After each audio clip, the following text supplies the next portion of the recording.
Nous voici à Jérusalem en l'an 164 avant l'ère commune. Elle est longue à se lever cette aube de ce jour de décembre.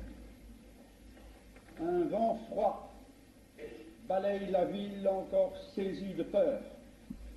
Mais des commandos juifs, sous la direction de Judas Maccabi, pénètrent dans le temple reconquis et l'inaugurent au son des sitars, des harpes et des cymbales, dans un univers glacé, totalitaire.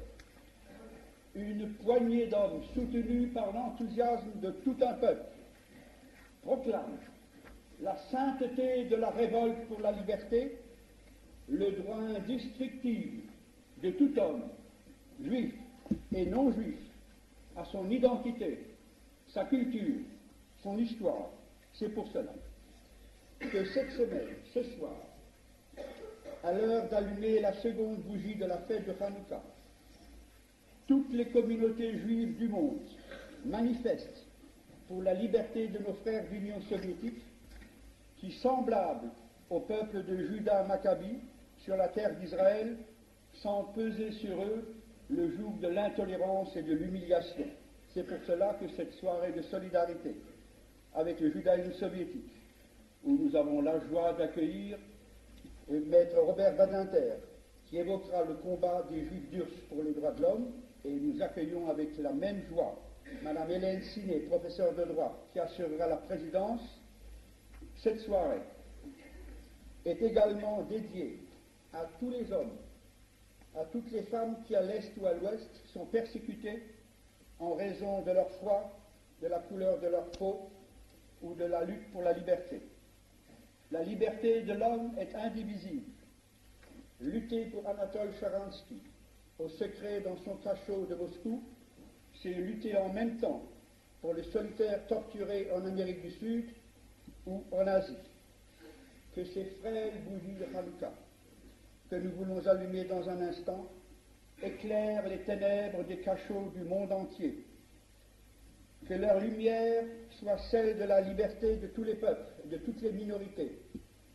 Qu'elle nous inspire le courage d'amplifier notre lutte pour 3 millions de juifs soviétiques. Qu'elle fasse de chacun de nous le veilleur, celui dont la vocation est de ranimer sans cesse la flamme de la liberté.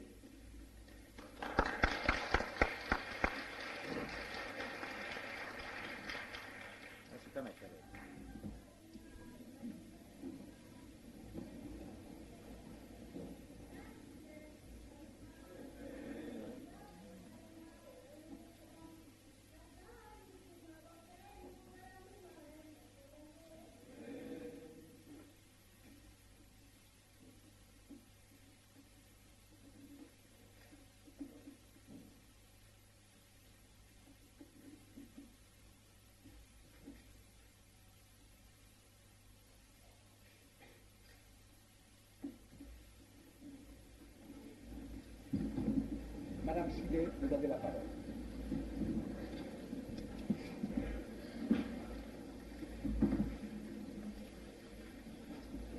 Mesdames et messieurs, nous avons ce soir le privilège de recevoir à Strasbourg Maître Badinter, professeur de droit à l'Université de Paris 1. C'est une joie pour moi, universitaire également, et lié au barreau, d'avoir été choisi pour présenter un coréligionnaire de cette qualité et qui, au surplus, partage, je dois le dire, mes convictions personnelles. Maître Badinter, qui, d'après ce qu'il m'a écrit, ne peut apparaître ici que sous le seul angle du militant des droits de l'homme, qu'il est certes, Maître Badinter ne me fera pas taire. Il ne me fera pas taire sur les autres aspects de sa brillante et courageuse personnalité. Brillant, il l'est.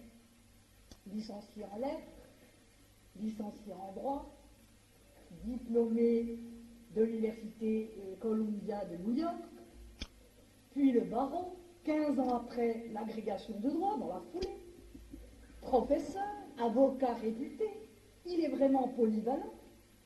Rien d'étonnant à ce que pour arriver à le joindre, ce soit toute une affaire. Et les organisateurs de ce soir en savent peut-être quelque chose. Courageux, il l'est, certes, aussi, et fort. C'est un défenseur convaincu et acharné du droit à la vie. C'est sans nul doute en souvenir de son père qu'il a mené cette première lutte fondamentale. N'a-t-il pas écrit dans son premier livre en 1973 « Je rêve toujours à mon père comme à un juste, au sens le plus fort, au sens que nous juifs donnons à ce terme. » Sa campagne contre la peine de mort a commencé dès après la condamnation de Bontemps, Buffet et Bontemps, un des révoltés de Clairvaux. Et dans le livre L'exécution, Maître Badinter dénonce l'horreur de ce qu'il a appelé le vœu de mort de la société tout entière. Et le point culminant de cette campagne indéfiniment répétée, c'est son plaidoyer, inoubliable pour nous tous. À Troyes, son cri vibrant de vie, alors que toute la France hurlait à la mort à propos de Patrick Henry. Je me souviens encore avec émotion de son apparition à la télévision, en rupture avec tous ceux qui l'avaient précédé, affirmant avec force et tranquillité qu'une société se dégrade en privant l'un quelconque de ses membres du droit à la vie, quelque horrible qu'ait été le forfait accompli. L'horreur de l'exécution capitale, son caractère définitif, irréparable, ne sont, d'après Maître Badinter, d'après beaucoup de nous, ni à la mesure, ni à la disposition de l'homme. Inlassable, Maître Badinter va le répétant, il n'est pas comme ces hommes politiques que nous avons actuellement, qui stigmatisent ici la peine de mort, et là, la juge nécessaire, selon les auditoires et selon les opportunités. Ce même courage, il l'a investi dans la lutte pour les libertés, la lutte pour les droits de l'homme. Ne rapporte-t-il pas à ce propos de son maître, le grand avocat Henri Thorez, « Tu répètes toujours, c'est juste, ce n'est pas juste, mais tu parles comme un rabbin. » Il le dit lui-même. Or, à cet égard, on lui doit les réflexions pour une charte des libertés en 1976. Les libertés qu'elle présente, telles qu'elles les ont comprises et énoncées, la Déclaration des droits de l'homme de 1789, la Déclaration universelle des droits de l'homme de 1948 et la Convention européenne des droits de l'homme de 1950. Liberté d'opinion, de religion, de conscience, de culture, d'enseignement, j'en passe. Or, tout en abordant dans cette charte des libertés qu'il a élaborée en 1976 et qu'il a en tout cas animée en 1976, tout en abordant le seul problème français, déjà il le débordait. Déjà, il s'ouvrait au terrible problème des atteintes aux libertés qui se posent dans tant de pays de ce monde, en URSS, en Argentine, que dire au Chili, à Haïti et même dans certains pays occidentaux dits libéraux. Il dit à la page 51 de sa charte sur les libertés sont d'abord spatiales. Chacun a le droit de choisir où il va. C'est la première autonomie réelle. C'est la phrase que vous avez employée. Or, cette première autonomie réelle fait, hélas, cruellement défaut en URSS et pour les juifs d'URSS. Dans le même ouvrage, il évoque le droit de chacun à sa religion, à l'approfondissement culturel. Ici encore, bien au-delà de la situation française, Maître Badinter appréhendait déjà indirectement la situation en URSS. Car ces deux libertés fondamentales, liberté d'émigrer, liberté culturelle juive, sont mises en pièces dans ce pays qui vraiment commence sérieusement à nous Liberté d'émigrer d'abord, vous savez quelles épreuves attend le candidat à l'émigration. Liberté culturelle, et là, toute expression de conscience juive est sur le point de s'éteindre. En URSS, plus de cours d'hébreu, plus de livres en yiddish, plus de théâtre juif, à peine quelques livres de prière. Il faut tout de même un minimum de public dans les quelques synagogues demeurées vivantes. Dès 1952, Staline avait déporté les professeurs d'hébreu, de yiddish, voulant en finir avec l'identité culturelle. Or, Maître Badinter vient ici, à un moment où la conférence de Belgrade se déroule, pour stigmatiser ces graves violations des libertés. Saluons sa présence parmi nous ce soir, saluons sa courage et saluons surtout sa double lutte en tant que Français et en tant que Juif.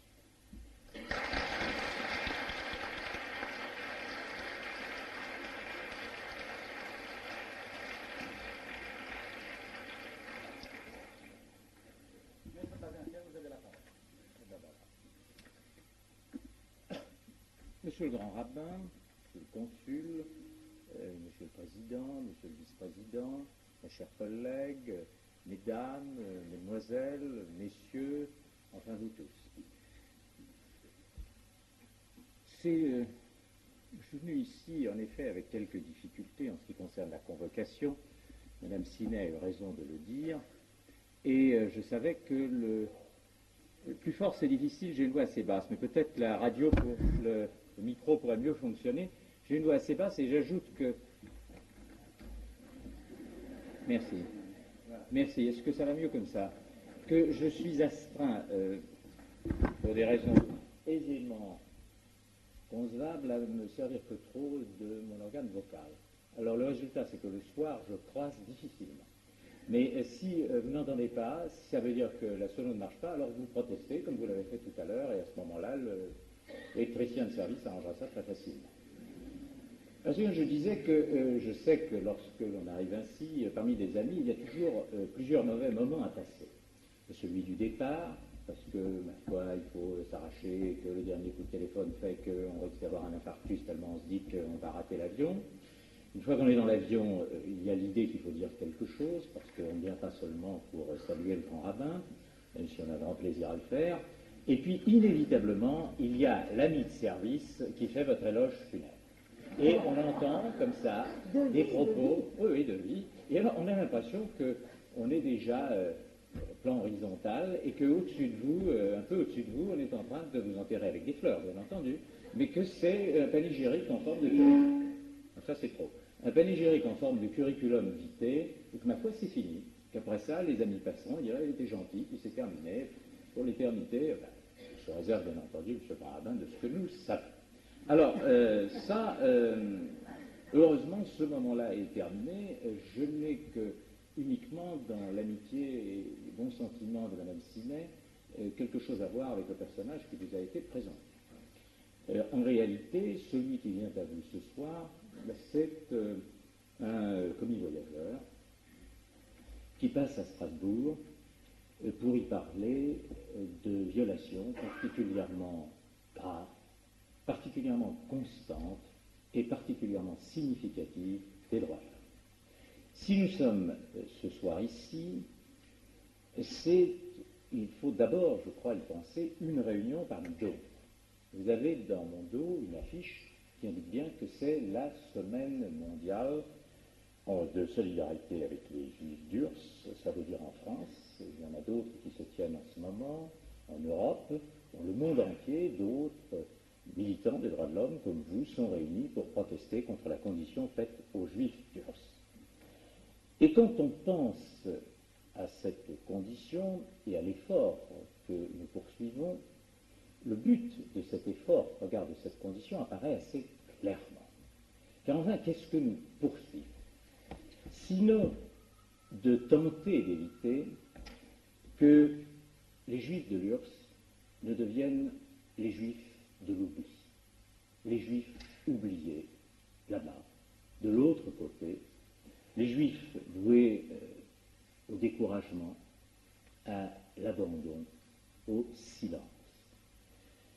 Ce que dans des réunions comme celle-ci, nous poursuivons, et par les pétitions, les actions que nous pouvons faire, c'est précisément la rupture de ce silence, le refus de l'oubli, la conviction proclamée qu'il serait insupportable que disparaisse ce qui est, ne l'oublions pas, la plus importante communauté juive d'Europe et certainement un des foyers principaux et les plus riches du judaïsme à travers l'histoire.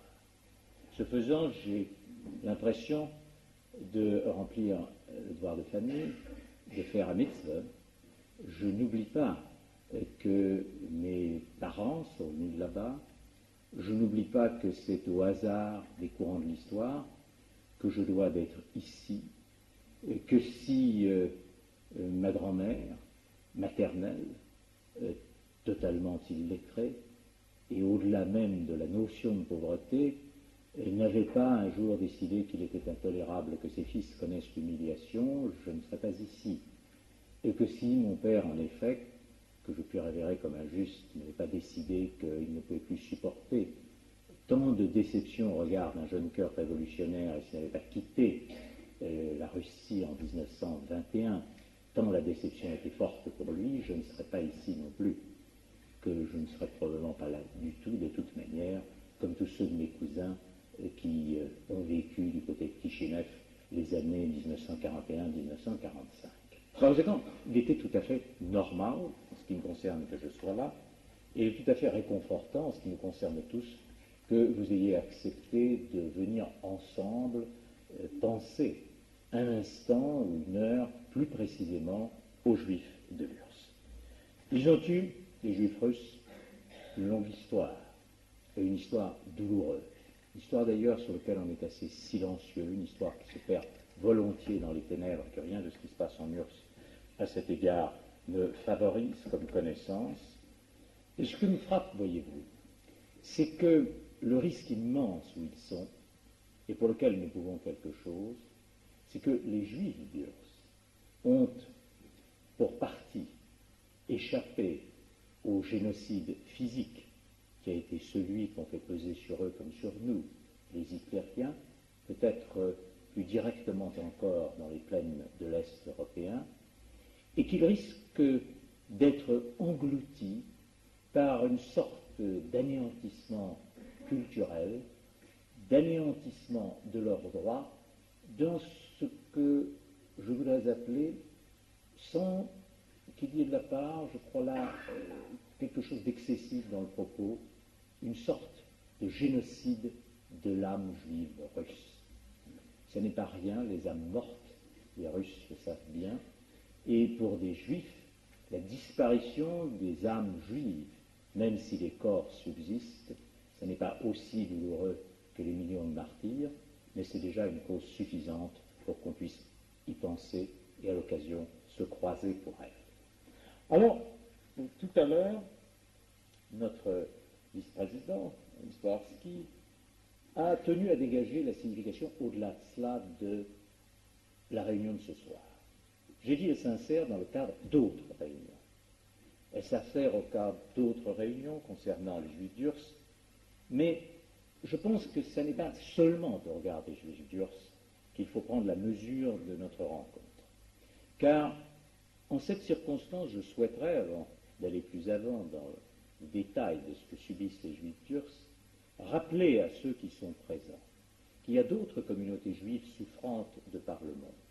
Pas seulement dans le cadre du Moyen-Orient et de certains pays où les Juifs sont otages et non pas citoyens, pas seulement dans le cadre d'autres démocraties qui se prétendent socialistes, et sur ce point je n'ai rien à apprendre à tous ceux qui sont ici sur le sort différentiel fait trop souvent aux Juifs dans les républiques dites populaires, mais je rappelle que les Juifs subissent à l'heure actuelle, au moins dans un pays important du monde qui n'est pas sous la tyrannie de l'Empire soviétique, des persécutions considérables et constantes dont on ne parle pas assez, je veux dire l'Argentine.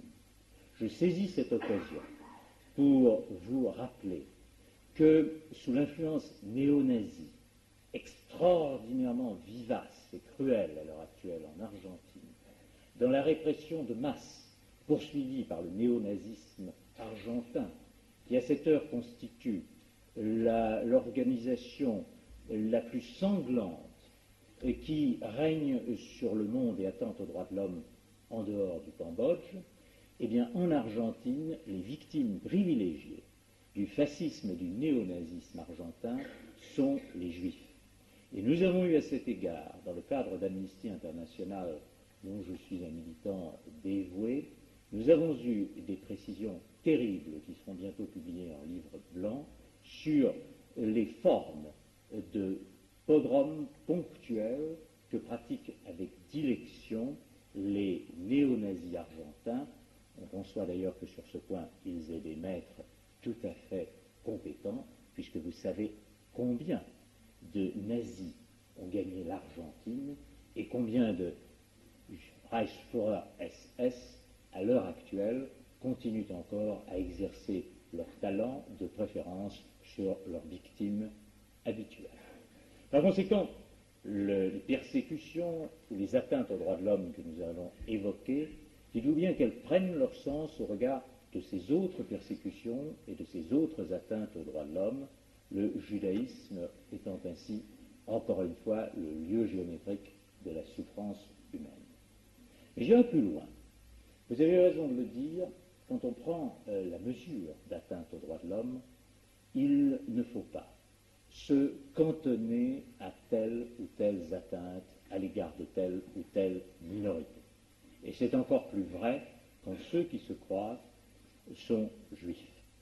Quand on parle d'atteinte aux droits de l'homme en URSS, il faut bien mesurer que la chaîne de la solidarité mondiale est telle que dénoncer les atteintes aux droits de l'homme en URSS, pour les supporter où que ce soit, c'est faire une œuvre qui est limitée et quelquefois partisane.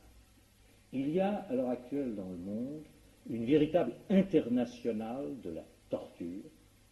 Il y a par dizaines de milliers, et peut-être plus, des hommes et des femmes qui souffrent physiquement, et le plus souvent de façon plus cruelle encore que les juifs turcs, que ce soit en Argentine que j'évoquais tout à l'heure, au Brésil, au Chili, en Iran, dans certains pays comme l'Irak, que ce soit au Cambodge massivement, partout, de partout, nous viennent les cris de douleur étouffés, que Dieu merci, on ne peut pas complètement éteindre. De partout monte la clameur de ceux qui sont torturés. De partout nous relevons les cris de ceux qui sont méconnus dans leurs droits, dans leur dignité d'êtres humains. Et il n'y a pas à cet égard, pour quiconque s'intéresse à des violations des droits de l'homme, une possibilité de se cantonner à des victimes privilégiées. Il n'y a pas de victimes privilégiées. Il y a des victimes tout court dans le monde. Et celui qui ressent les atteintes aux Juifs de l'URSS doit inévitablement ouvrir et son cœur et sa pensée et se croiser à l'encontre de tous ceux qui dans le monde, en même temps que les Juifs d'URSS, voient leurs droits bafoués et sont la victime de persécutions. À l'international de la répression et de l'arbitraire, il n'y a de réponse qu'internationale. Voilà ce que je tenais à marquer au départ.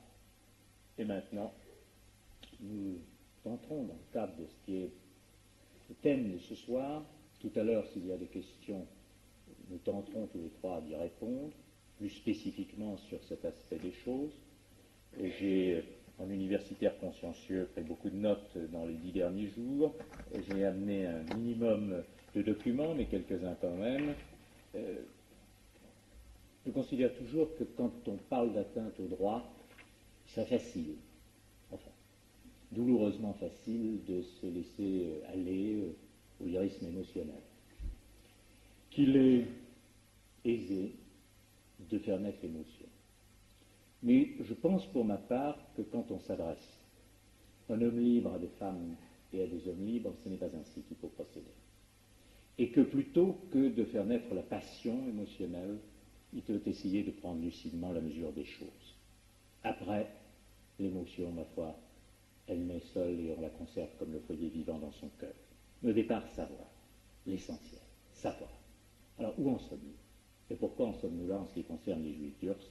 Ce soir, le deuxième soir de Hanouka, M. Drama, vous me permettrez, tout à l'heure on a fait un petit éloge des efforts studieux que j'ai eus. J'ai été un très mauvais élève dans le cours de mes études religieuses. Mon autocritique étant faite, je peux continuer en vous disant qu'il faut remonter, essayer d'y voir plus clair.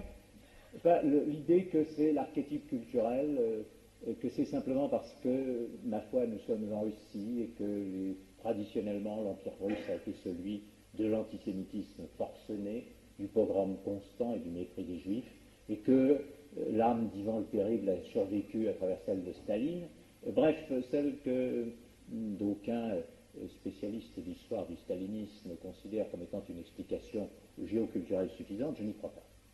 Je n'y crois pas, je crois que les choses sont plus complexes, et ça mérite un retour en arrière, je dirais un retour aux sources. Non pas que ça ne joue pas, non pas que Gaulien sur ce point, je ne crois pas que les nations aient une âme, mais ça ne suffit pas à expliquer, je pense, ce qui s'est passé.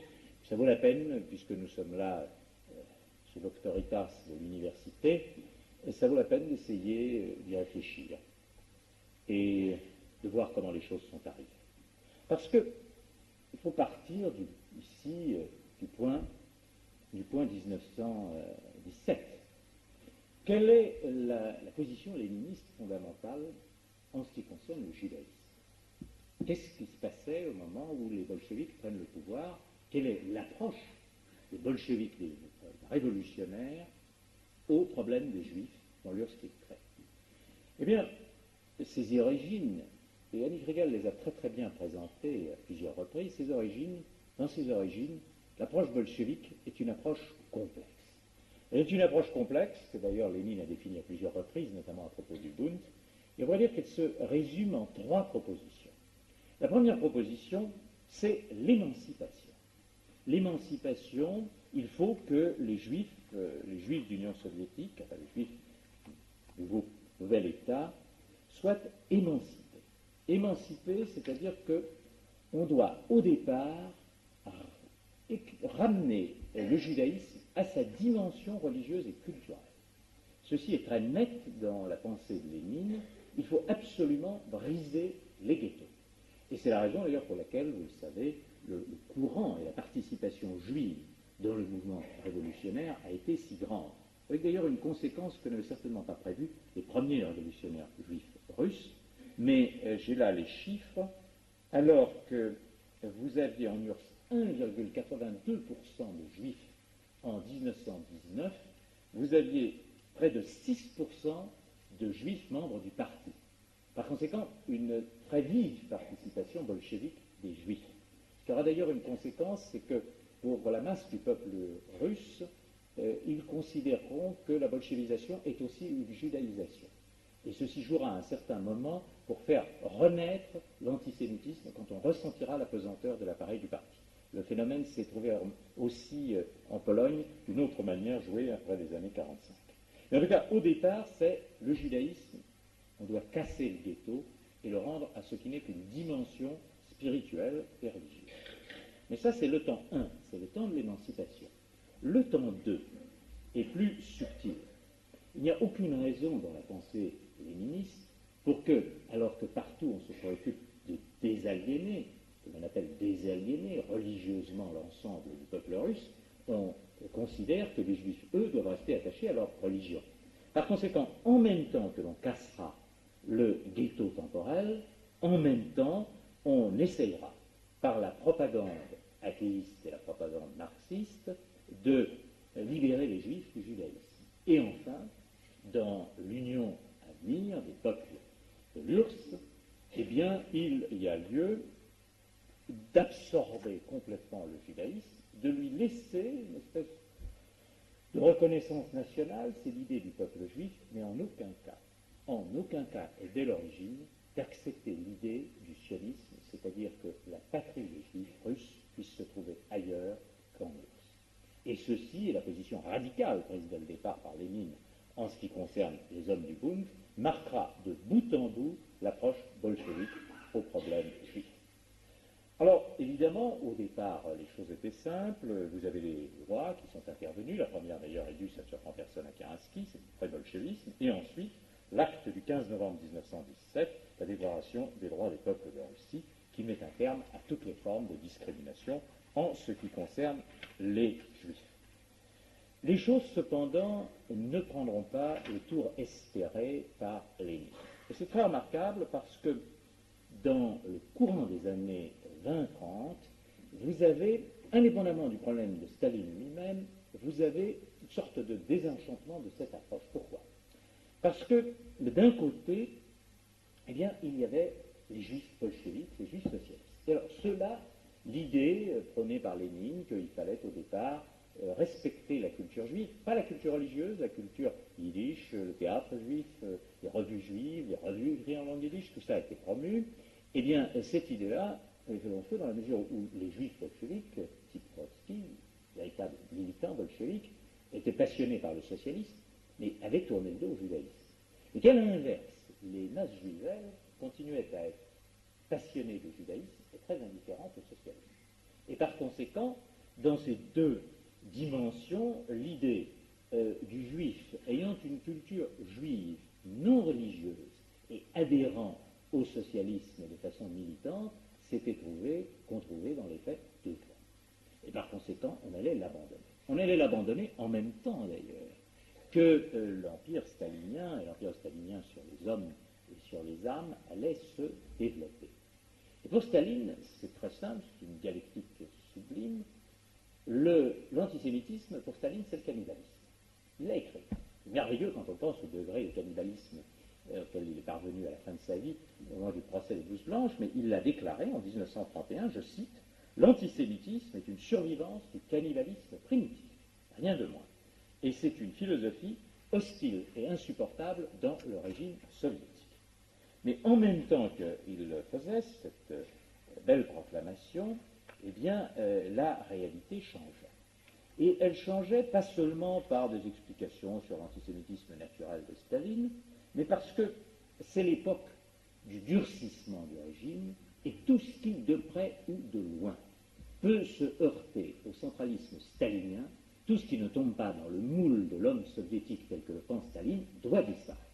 Et à cet égard, les résistances culturelles juives sont insupportables, et on va les liquider.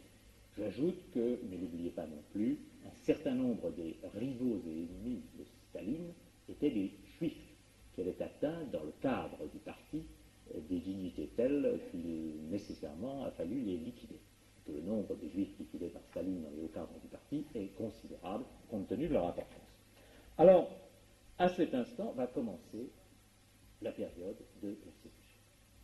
Les années 40-50 sont des années noires, très noires pour le judaïsme russe. D'abord, c'est la terrible épreuve 1941-1945. Vous savez que sur le passeport et au regard des identités des juifs figurait la mention nationalité juive, nationalité sans territoire, une espèce de nationalité sans territoire et qu'on veut sans culture, donc flottante au sein de l'immense empire soviétique, mais qui permet des identifications formidables pour les nazis.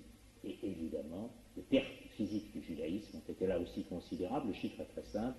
On considère que, compte tenu des annexions faites par les soviétiques à la fin de la guerre, le judaïsme, si l'on y ajoute les pays baltes, les fractions polonaises, les marches roumaines randonnées, le judaïsme russe aurait dû atteindre 6 millions d'âmes en 1945. On en comptait péniblement en 1946 3 millions. Par conséquent, c'est la moitié physiquement des juifs russes qui ont disparu.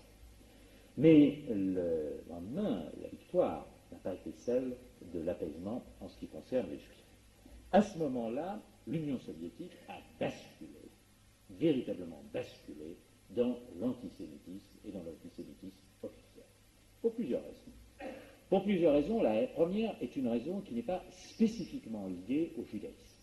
C'est que dans la mesure où retombait le rideau de fer, plus encore, n'oubliez pas que dans les années 36-39, dans la mesure où Staline vivait dans l'obsession du complot international dirigé contre l'Union soviétique et contre lui en particulier, et dans la mesure où les Juifs de par leur parenté, les courants qui sont ceux qu'ils entretiennent avec les autres familles juives, et par une vocation, apparaissaient comme des éléments d'internationalisme, il est évident qu'ils étaient suspects, et qu'à ce titre, ils étaient traités comme tels. Et puis à cette haine du cosmopolitisme, pour employer le terme de l'époque, et rien n'est plus aisément cosmopolite au meilleur sens du terme que l'âme juive, à cette haine du cosmopolitisme, eh bien, s'ajoutait l'obsession du complot sioniste. Et c'est l'apparition, avec l'État d'Israël, du complot sioniste sous toutes ses formes, et la longue traque de l'antisionisme reprenant le flambeau de l'antisémitisme commence à ce moment-là. Alors, les étapes, je les rappelle très rapidement. Vous avez les grandes étapes de la persécution. L'annonce a été faite par un juif. Le 21 septembre 1948, c'est il y a à Ehrenburg, le bouffon du prince ce rôle-là, de contester dans la Pravda la notion même de peuple juif et de l'attribuer aux machinations de l'impérialisme occidental et au nationalisme juif réuni.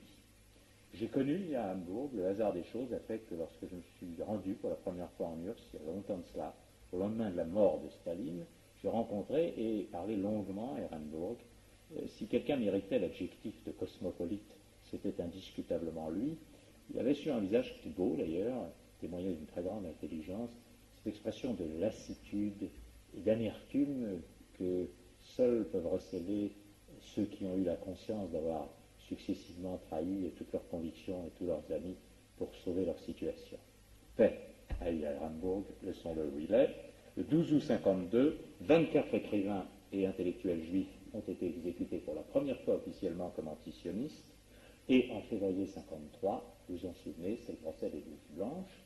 Et l'on a, je pense, qu'il a existé du vivant de Staline un plan équivalent au plan hitlérien de déportation massive de la totalité du peuple juif russe, des marches de l'ouest, ceci au regard de l'Empire russe, vers l'intérieur, le plus loin possible, de façon à en terminer une fois pour toutes avec ce qui était devenu pour lui aussi le problème juif.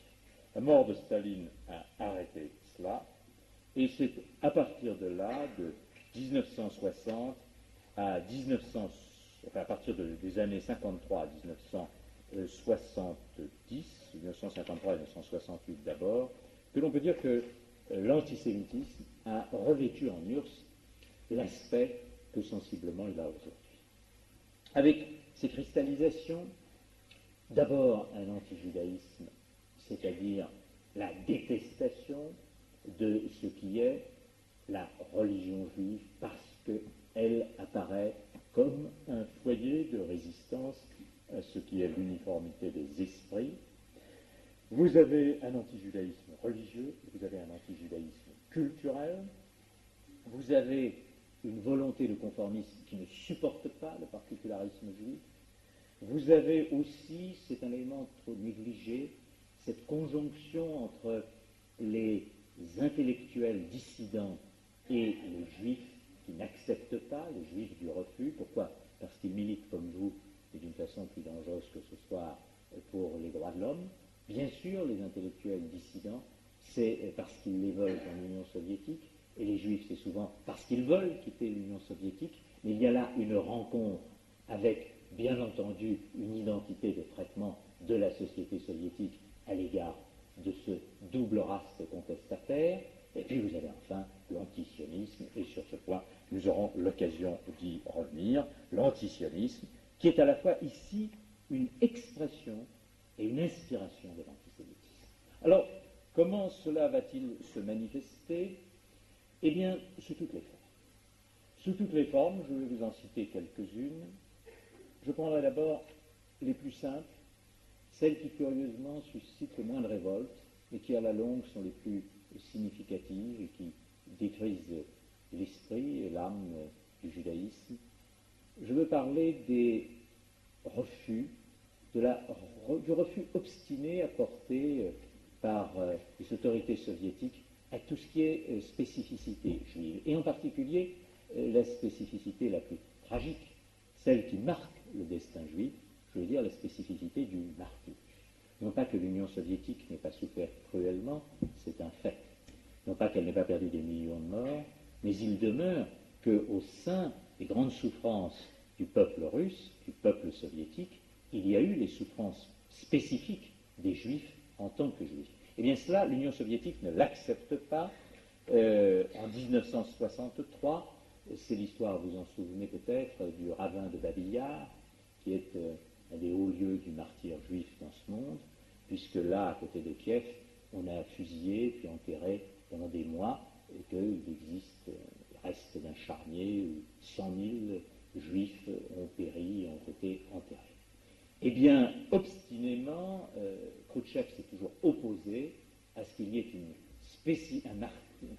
un lieu de pèlerinage pour les martyrs juifs de Babi-Yar, et le poète Evtushenko, ayant, vous le savez peut-être, fait un très beau poème d'ailleurs, qui s'appelle La Babi-Yar, dans lequel il a dit, qui est révélateur, il me semble à présent que je suis moi aussi un juif, et il a terminé en disant que résonne l'international quand sera enterré le dernier antisémite de la terre. Ce n'est pas venant. Heureusement que l'international résonne, sinon il allait l'attendre à nouveau.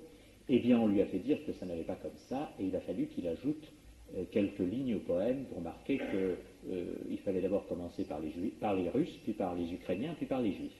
Moyennant quoi, on donnait l'autorisation d'imprimer le poème. Même chose en ce qui concerne d'autres lieux de martyrs juifs. Il y a une histoire très significative à propos d'un endroit à côté de Riga, qui s'appelle Arumbula, où on a tué environ 35 000 juifs. Et ce charnier-là, les juifs ont peu à peu déterré ce qui pouvait être déterré comme cendres, comme ossements, comme reliques, chaussures des enfants, tout ce que l'on a qui est si présent quand on visite Auschwitz-Birkenau. Et les autorités soviétiques se sont émues. Elles ne se sont pas émues du fait qu'il y avait un charnier, elles se sont émues du fait que les Juifs étaient en train d'y construire un mémorial et qu'ils s'y réunissaient. Et là aussi, il a fallu se battre et obtenir très difficilement l'autorisation d'y faire un mémorial, mais à la condition que l'on dise que 35 000 Juifs, que 35 000 Russes avaient été là fusillés. Et on a seulement permis d'y inscrire une inscription, indépendamment du russe, en hébreu. Cela paraît peu de choses à côté de ce qui était, mais c'est quand même très révélateur parce que cela signifie un peuple qu'on veut priver de sa mémoire et qu'on atteint dans ses racines. Et puis, vous avez toute la période de 1963-65, vous avez alors le déferlement de l'antisionisme. À cet instant-là, c'est l'explosion et la résurrection du vieil antisémitisme sous toutes ses formes. Sous toutes ses formes, toutes au nom de l'antisionisme. C'est d'abord la dénonciation qu'on croirait tirer des meilleures publications de Rosenberg et de Goebbels sur le complot juif mondial. Et il y a des indications du nombre, par exemple, de revues qui appartiennent aux juifs dans le monde, d'organes sionistes. Un de nos coreligionnaires, enfin un juif américain, ayant minutieusement dépouillé les statistiques sur les diverses publications, les statistiques contenues dans les diverses publications soviétiques, est arrivé à la constatation admirable que, si on en faisait le décompte, 97% des professeurs d'université dans le monde occidental étaient juifs et sionistes, et que 74% des avocats, je ne cite que les professions que nous connaissions bien, étaient tous sionistes.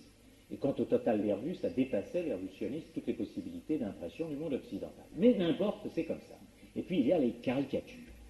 Je pense qu'il ne serait pas inutile de, un jour, faire projeter, dans le cadre de la communauté, ce qu'est la caricature soviétique à l'égard des sionistes. Car c'est non seulement les embrassades spectaculaires de Hitler et de Moïse Dayan, mais c'est de façon permanente le juif, alors avec tous les traits traditionnels tirés de l'album publié par les nazis, c'est les traits du juif déguisé en parachutiste hitléro-américain, une espèce de symposium prodigieux. On en arrive à ça, c'est à la fois Wall Street par le chèque, le parachutiste parce qu'il est israélien, et en même temps le profit que l'on prête classiquement aux juifs dans les imageries hitlériennes. Et cela, pendant des pages et des pages, il y a des livres entiers publiés là-dessus. Ceci va très loin dans l'inconscient collectif sur la projection de l'archétype juif comme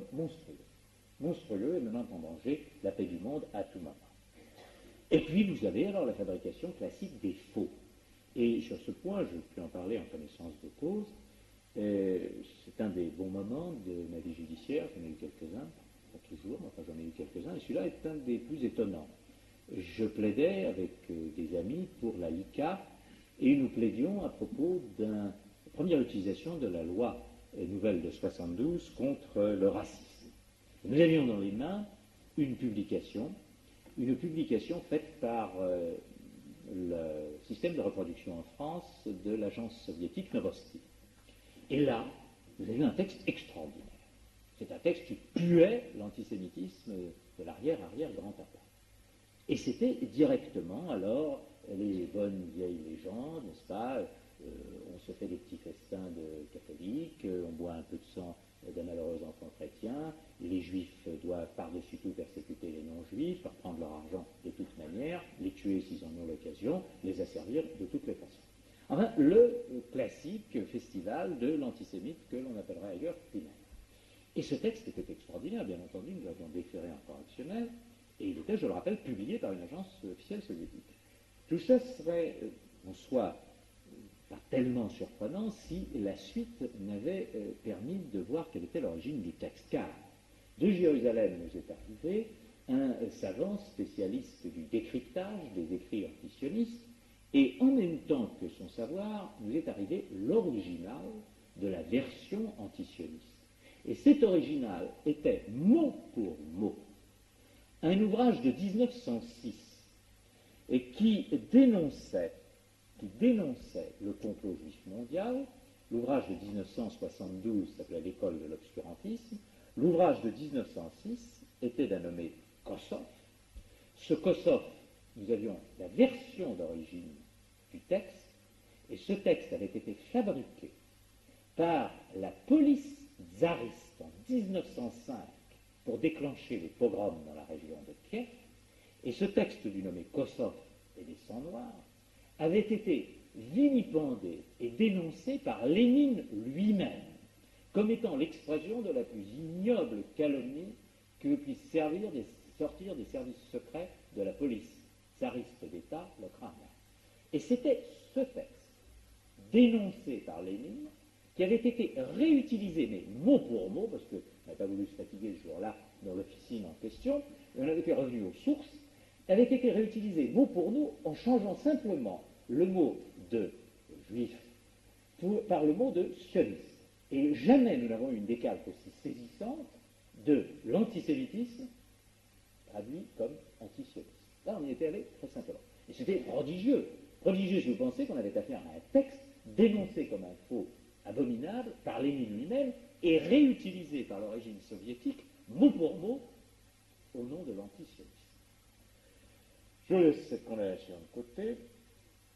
À l'intérieur de l'Union soviétique, bien entendu, la vie culturelle juive n'a pu se poursuivre que dans la clandestinité, difficilement, et grâce au Sasmida juif, à la possibilité de faire circuler sous le manteau, comme les ouvrages qu'évoque Solzhenitsyn, au prix des plus grands risques, ouvrages et journaux juifs, et en ce qui concerne les savants juifs, en se réunissant dans ce qu'on appelle les ateliers scientifiques. Au-delà de ces atteintes à l'esprit, les atteintes aux personnes. C'est la période des procès. Période des procès, d'ailleurs, qui est très révélatrice dans les techniques. Là, je n'ose dire que je suis orfèvre, mais il y a une certaine sociologie du procès antisémite. Alors, on a pratiqué toutes les formes. On a pratiqué le procès à grand spectacle.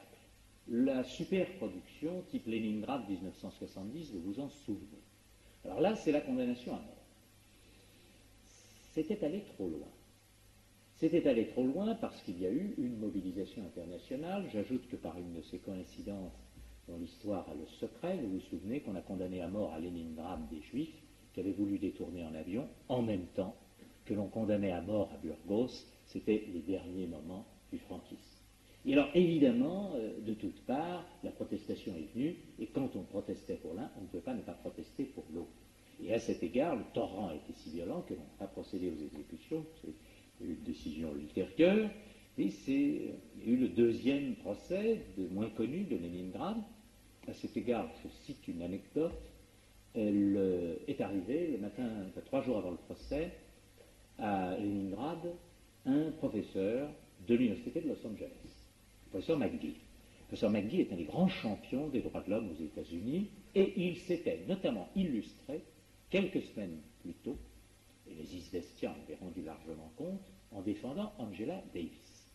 Et il débarquait là, à Leningrad, pour défendre une militante juive qui allait être jugée.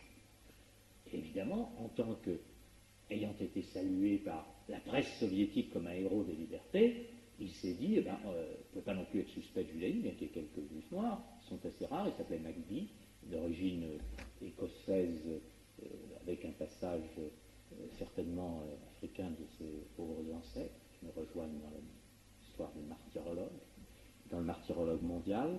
Eh bien, il a raconté d'une façon très plaisante comment les choses s'étaient passées. D'abord, on était un peu étonnés. Ensuite, on lui a dit, mais vous savez, ici, il ne faut pas faire de soucis, ici, l'antisémitisme, ça n'existe pas, d'ailleurs, c'est interdit par la Constitution soviétique. Et on l'a fait donc recevoir par un couple de juifs bizarres, tout à fait ad hoc, qui lui ont expliqué que tout ça se passait très bien. Puis le temps que, enfin bref, les 3 jours où on l'a promené, pendant ce temps-là, on a jugé. Et Paul a dit, c'est plus la peine, vous pouvez repartir. De toute façon, d'ailleurs, il est pas possible, quand on ne parle pas russe, de pouvoir défendre quelqu'un. Exit le professeur Menghi. Ces grands procès-là, à cause du bruit qu'ils ont fait, on a trouvé que c'était dangereux. Et on a eu recours à une autre technique, qui est une technique de petits procès provinciaux, de petits procès locaux. Et c'était plus habile.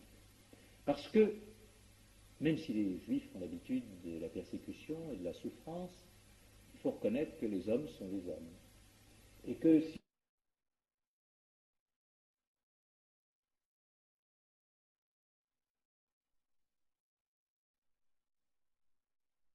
petits procès locaux.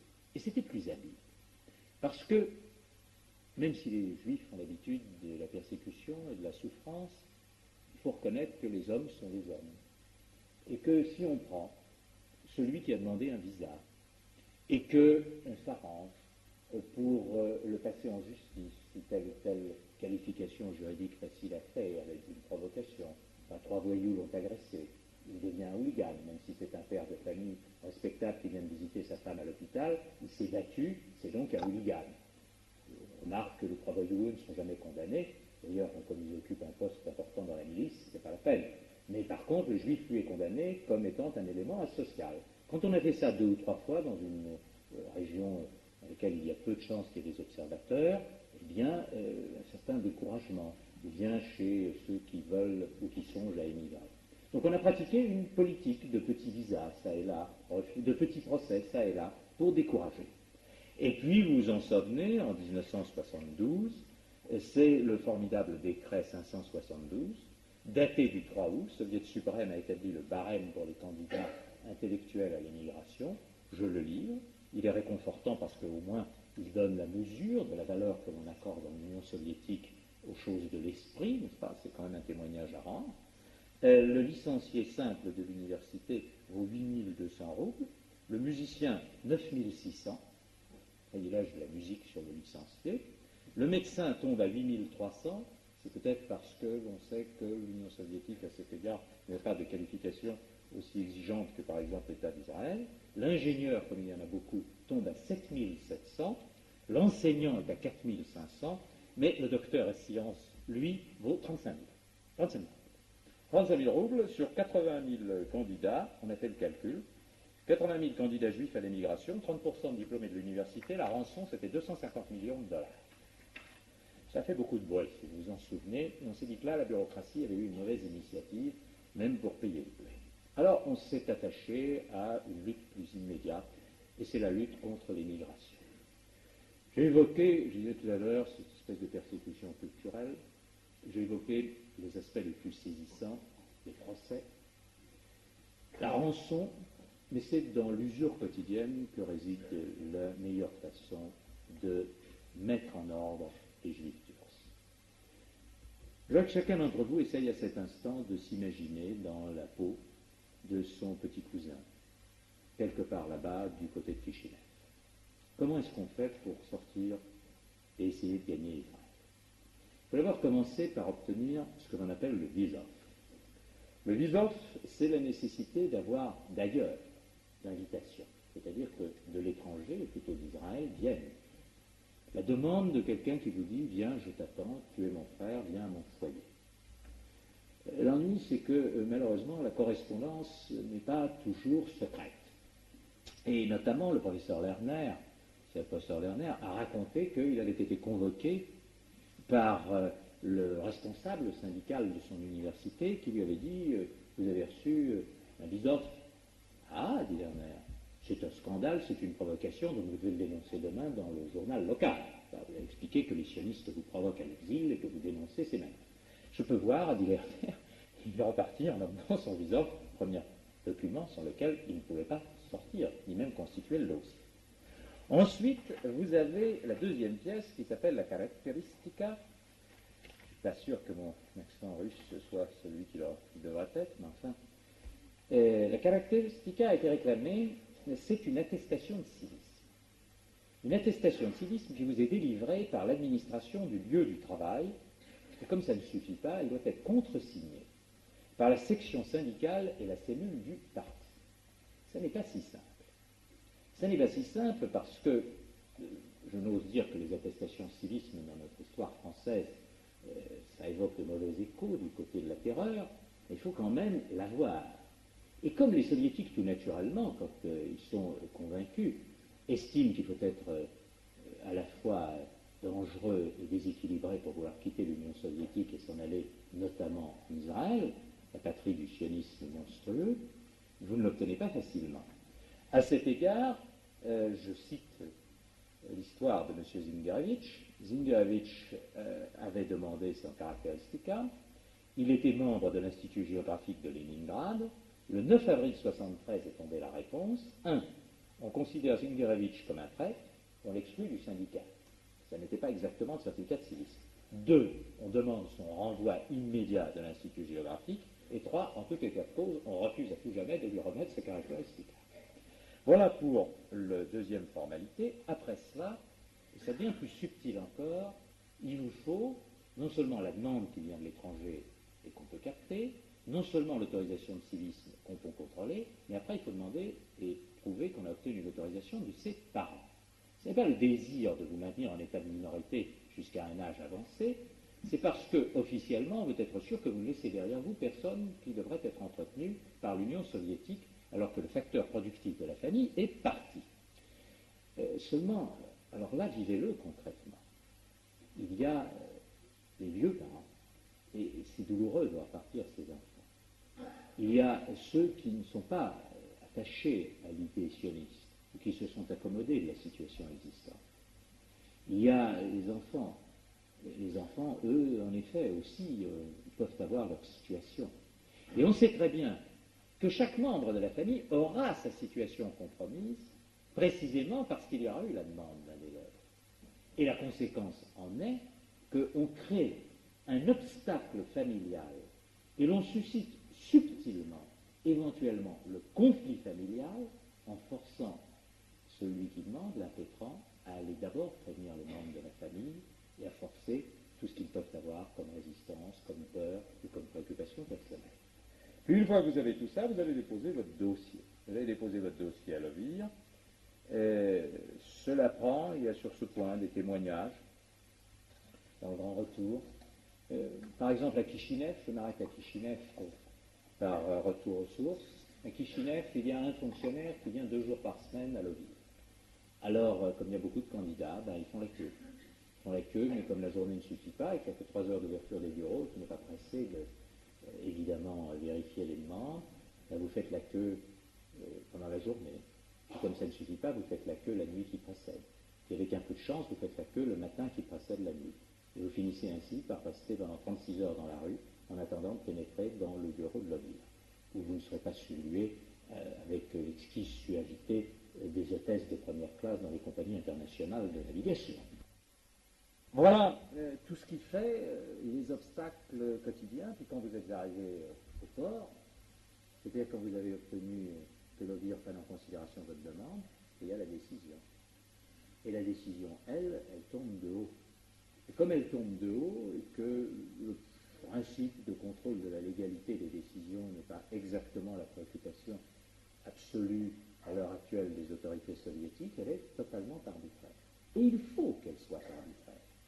Parce que si elle n'est pas arbitraire, vous voyez apparaître des critères. Et si vous voyez apparaître des critères, il y a des raisonnements qui vont se faire.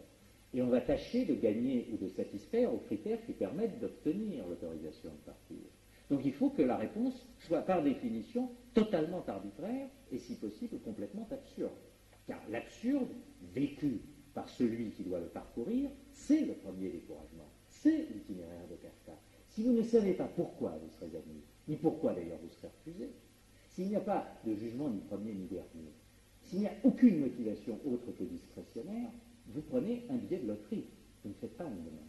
Et si vous prenez un billet de loterie, mais que votre numéro ne sort pas, et que vous savez ce qui vous attend parce que votre numéro ne sort pas, vous êtes très découragé à l'idée de jouer cette loterie-là, ou alors elle peut être formidablement motivée, et c'est ce qui arrive, et c'est ce qui est le plus révélateur. Alors pour quelle raison est-ce que l'on va vous refuser votre visa? Eh bien voilà, pour des raisons diverses, considération familiale, c'est le problème des parents, mais très généralement, secret d'État. Alors, je vais vous donner quelques indications des bénéficiaires de secret d'État dont l'URSS ne saurait se priver sans voir sa sécurité menacée, n'est-ce pas? C'est une puissance qui est toujours inquiète, elle est si faible. Eh bien, M. Voldnum, se voit refuser le visa, il est traducteur de revues techniques occidentales, mais secret d'État.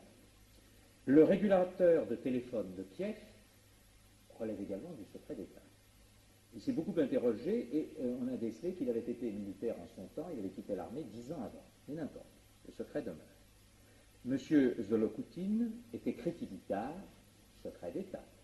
On ne peut pas emporter les secrets de l'art soviétique hors des frontières soviétiques pour les livrer aux sionistes. Le journaliste Perelman, secret d'État.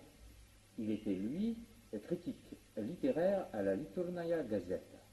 Et puis, bien entendu, tous ceux qui viennent d'accomplir leur service militaire dans une période suffisamment récente pour s'être familiarisés avec le dernier maniement des mitraillettes soviétiques. Secret d'État, secret d'État, secret d'État. Ça permet de garder les plus jeunes et les plus vigoureux. Et enfin, il y a les problèmes de la stratégie mondiale. Vous partirez quand la paix sera assurée en Proche-Orient. Même avec les événements actuels, je suis absolument sûr que ce soit le départ pour demain matin. Voilà comment on décourage et voilà comment l'on passe à ce filtre singulier des candidats à l'émigration. Alors maintenant, quelle est la situation aujourd'hui? Faisons le bilan et ensuite je n'aurai terminé.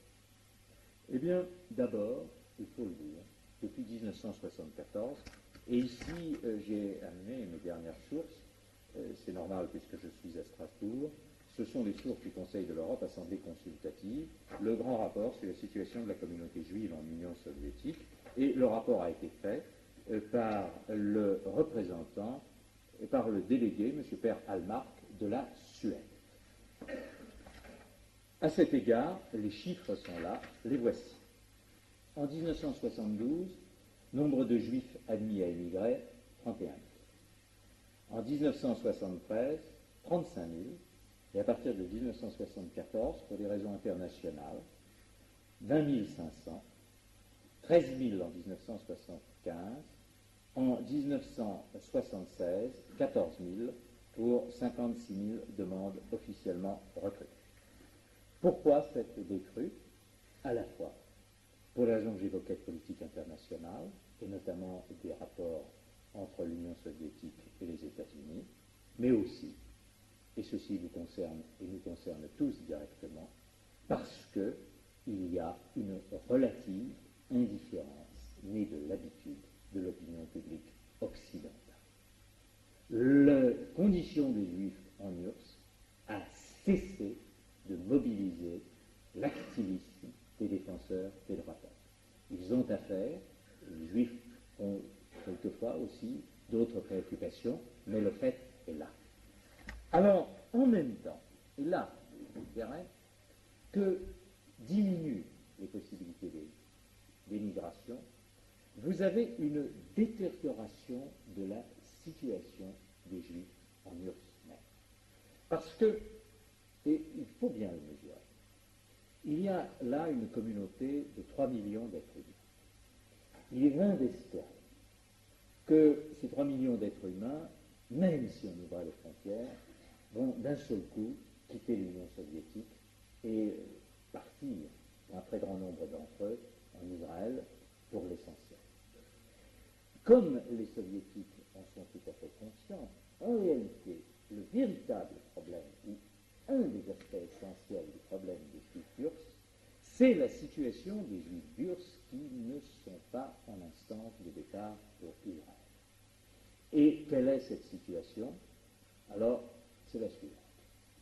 Vous avez d'abord la situation tragique de ceux qui sont les candidats au départ et les refusés. Les Otkazniki les refusaient, parce qu'ils ne sont plus rien. Ils ont brûlé leur vaisseau en demandant leur autorisation de départ. Ils sont connus et ils sont exclus. Ils sont entrés dans une espèce de no man's land, de zone intermédiaire entre rester et partir.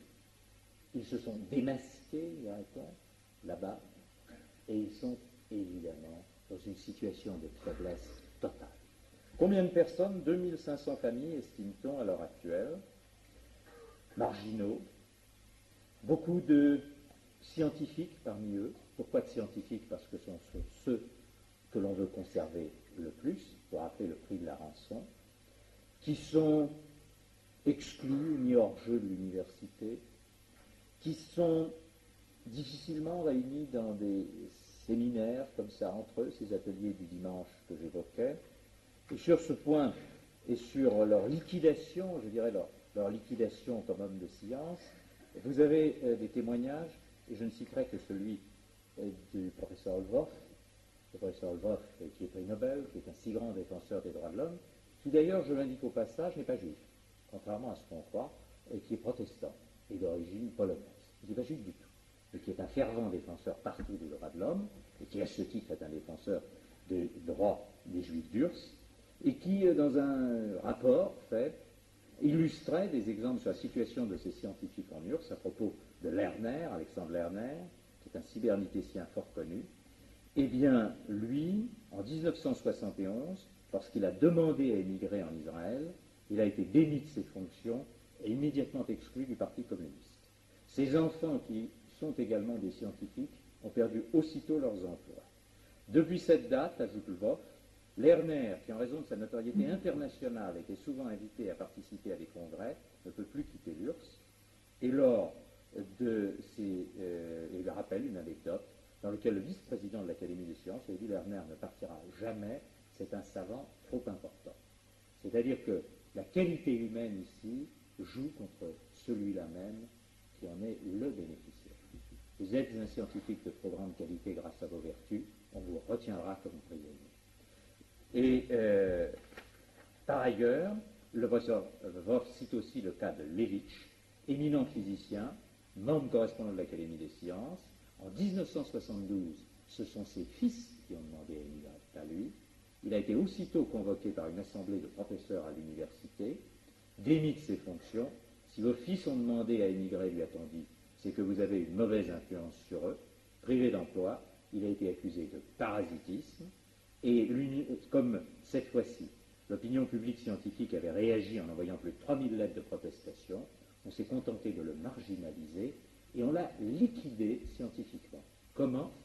Eh bien, en le faisant disparaître son nom de toutes les publications scientifiques de l'URSS.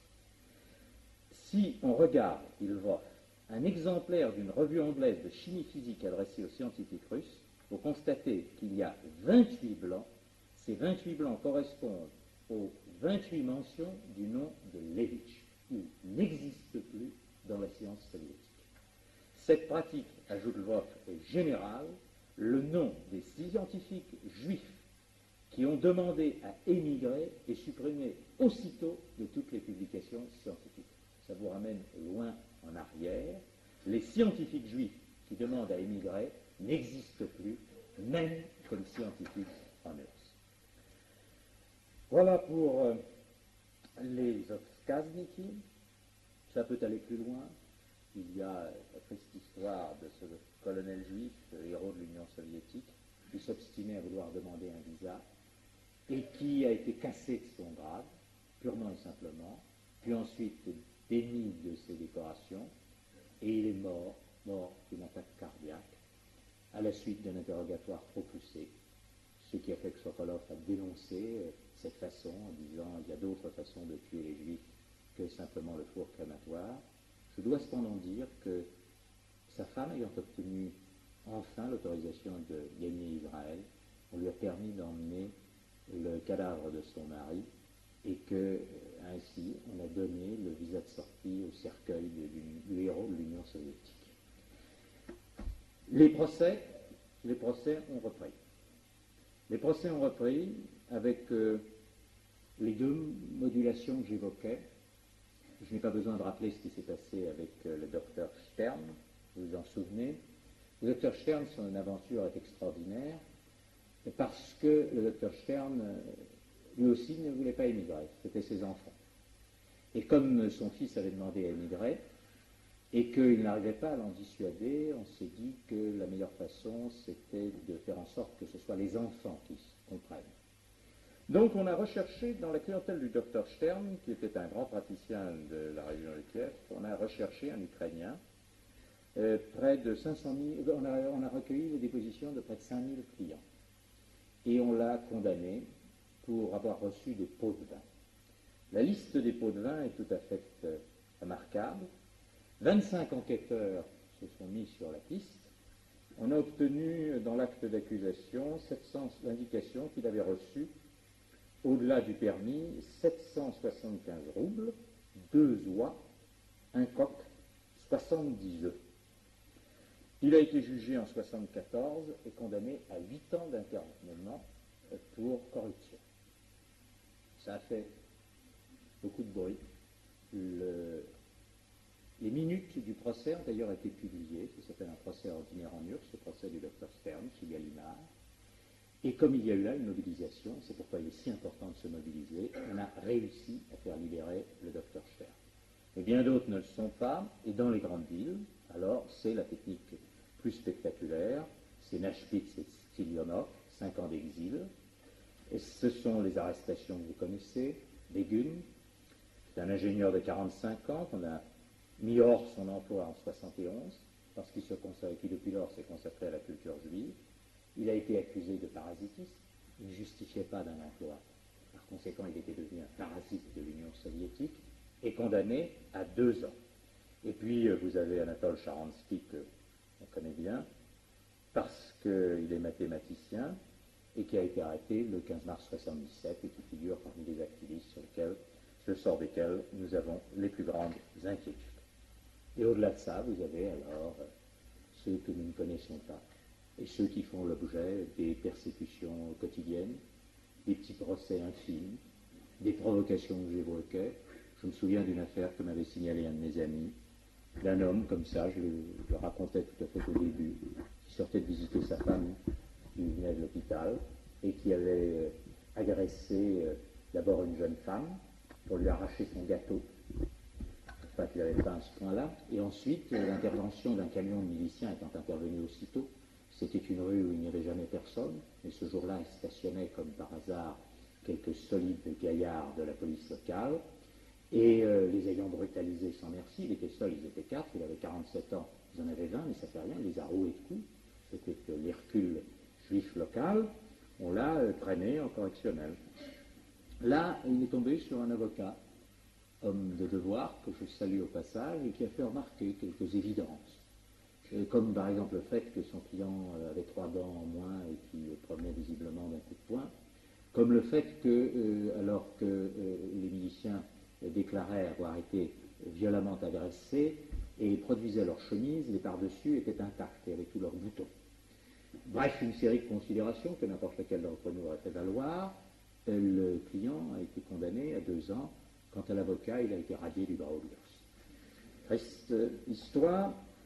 Quant au domaine économique, j'indique simplement que depuis 1975, en ce qui concerne ceux qui sont marginalisés, il faut qu'ils vivent de quelque chose, alors ils vivent de l'aide qui leur vient de l'étranger le plus souvent. On a frappé d'un impôt de 30% au titre de frais de change. les chèques qui proviennent de l'étranger pour aider les citoyens soviétiques marginalisés. Puis comme on a trouvé que ce n'était pas assez, on est passé à 65%, il reste donc 35%, les 65% autres étant la commission retenue par le système bancaire sur ces chèques de survie. La campagne antisémite elle-même, je veux dire les chantres de l'antisémitisme, ont continué sous les traits de l'antisionisme. Saluons au passage la promotion indiquée dans le rapport de M. Hallmark au Conseil de l'Europe comme académicien élu au Soviet suprême de l'URSS de M. Loudjanin. Je cite un extrait d'un texte de cet académicien membre du Soviet suprême de l'URSS, texte de 1974. Voici un extrait du poème Pendant la guerre. Nous avons parcouru les armes à la main la moitié de la terre. Partout, on rencontre des hommes, c'est le destin des braves. Mais plus loin que les trous, les lâches youpins n'ont pas rampé. Les youpins, ça doit être une race à part. Tiens, le youpin 100%, pour les manières et pour la gueule, tu lui craches dessus. Pas fier, il s'essuie. Tu peux recommencer encore.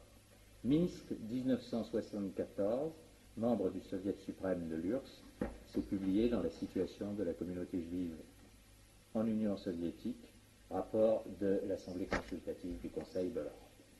Vie religieuse, il y a 60 à 70 synagogues officielles en Union soviétique.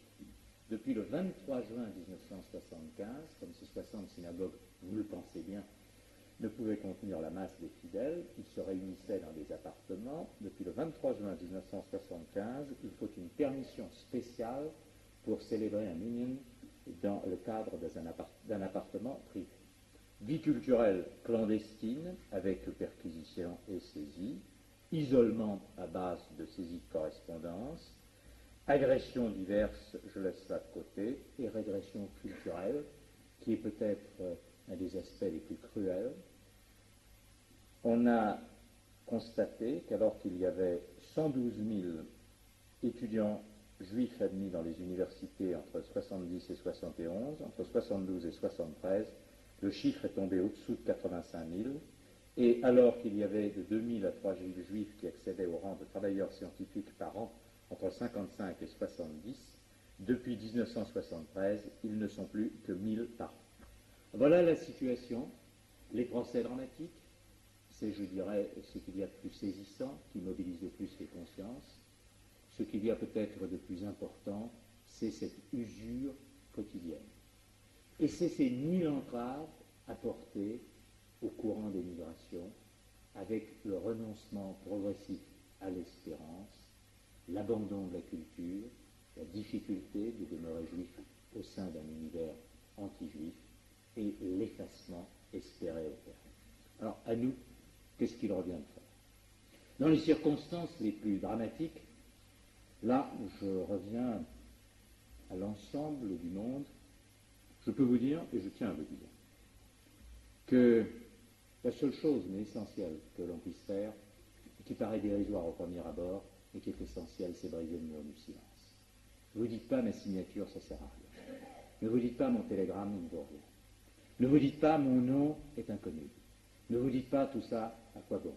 Pourquoi protester à Strasbourg contre ce qui se passe très loin là-bas, de l'autre côté?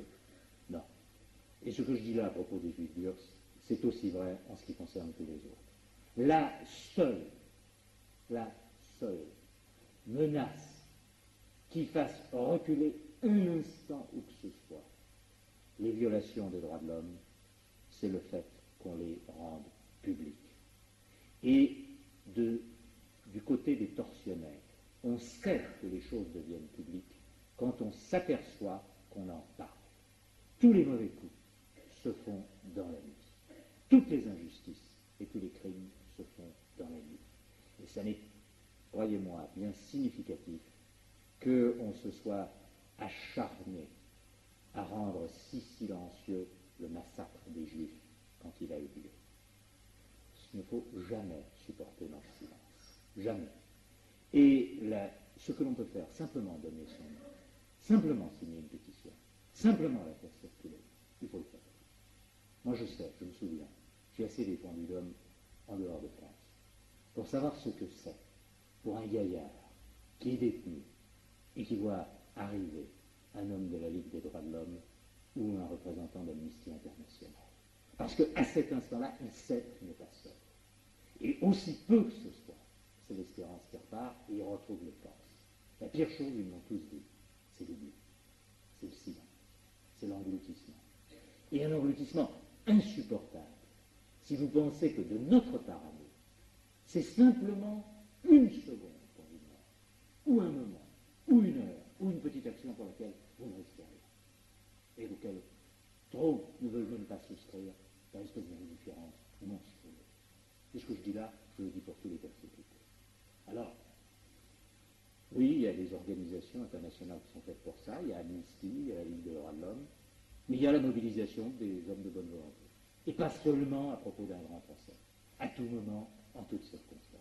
Briser le mur du silence. Et dans ce rapport si précis, le rapporteur cite les propos de 3 professeurs, Luns, Chomsky et Tsipin, auxquels un chef de la police de Leningrad disait en ricanant en 1975, maintenant que l'opinion publique occidentale se désintéresse de votre personne, nous allons pouvoir agir avec vous comme bon nous semble. Donc, aussi fragile que vous semble votre voix, c'est quand même celle-là qui arrive à entamer les murailles. Et ça, nous pouvons le faire, et ça, nous devons le faire. Ne pas être silencieux devant l'injustice, c'est la première façon de refuser l'injustice. Alors, ne pas le faire par conformisme, égoïsme, indifférence, ou quoi? Le temps qui passe, c'est insupportable. Donc d'abord, la protestation. Rappelez-vous comment les médecins, parce qu'il s'agissait des médecins, ont fait libérer Stern. Rappelez-vous comment les mathématiciens ont arraché Piouch. Et dites-vous que le pauvre cordonnier de Kiev qui veut partir, s'il n'est pas un grand savant, il n'y aura pas le comité international des scientifiques pour s'occuper de lui. Et que les seuls qui s'occuperont de lui, le pauvre juif traditionnel, c'est vous. Et si vous ne le faites pas, personne, nulle part, ne le fera avec vous. Voilà pour ce que l'on peut faire à chaque fois qu'on vous le signale. Et puis, profitez de tous les moments, profitez de l'époque que vous rappeliez à juste titre, ma chère amie, profitez de la pub Belgrade, envoyez des télégrammes collectifs, rappelez sans arrêt les principes d'Helsinki, dans le cadre des campagnes électorales qui vont s'ouvrir, quelles que soient vos opinions politiques, les miennes je les ai, les vôtres, chacun de vous a le droit de les avoir, c'est ça la liberté, c'est d'abord la liberté de l'autre, mais je dis qu'il est essentiel que l'on pose la question à tous ceux qui veulent les suffrages, quelle position avez-vous au regard des violations des droits de l'homme, et ne pas se contenter d'une phrase générale, moi je suis contre, demander immédiatement que l'on se commette, sous forme de télégramme, sous forme de motion, passée, et que l'on obtienne à cet instant-là des candidats, qu'elles partent en Argentine ou qu'elles partent en Russie. Profitez de ces moments-là, parce que ce sont des moments où vous pouvez faire prendre position et les rappeler à ceux qui ensuite ont pour mission de représenter le pays. Et à tout moment, et à tout instant, et en toutes circonstances, se tenant informés, répandre l'information. Nous ne pouvons pas plus. Le reste, c'est une question de solidarité, et de solidarité aussi, en ce qui concerne ceux qui ont choisi l'Alaya, c'est une question de solidarité plus vaste avec Israël, même dans cet angle-là, mais vraiment, ce que chacun de nous peut faire, qu'il le fasse à sa place. C'est tout.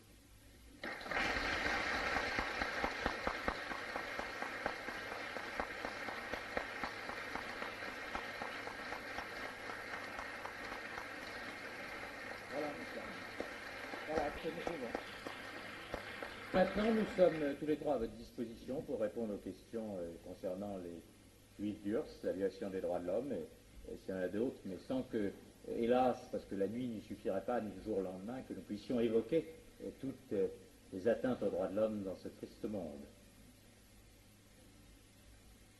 Je suis à votre disposition, Madame Sinet aussi, Frère Chasté aussi, tous, nous sommes tous les trois à votre disposition, sinon on peine à croire que ça ne soulève pas des questions, des demandes de précision.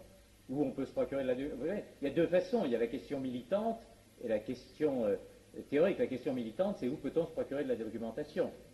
Ça c'est une question très simple à laquelle il convient de répondre. Allez-y, indiquez-le.